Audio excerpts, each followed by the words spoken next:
और आज का लैटिन एक्सप्रेशन है memento mori.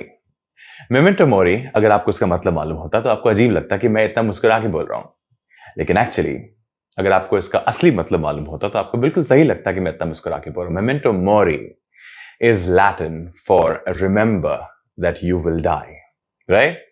So on the face of it, this sounds very morbid, it sounds very pessimistic, it sounds very defeatist, that the ultimate realization of life is that one day you are going to be dead, I'm going to be dead, we'll all die one day.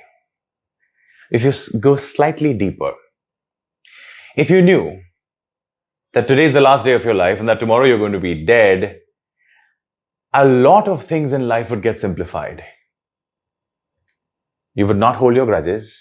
You would not hold your complaints.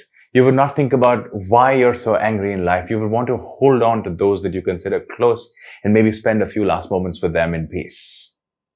Now, it's a fantastic philosophy because it was the way the Stoics, the ancient Stoics put it. It's supposed to inspire you to live better, to simplify your life, to declutter your life. If you want to understand this in much greater detail, put in the comments below. This is something we love in Logophilia, and we'd love to talk to you about this in much greater detail. Memento Mori.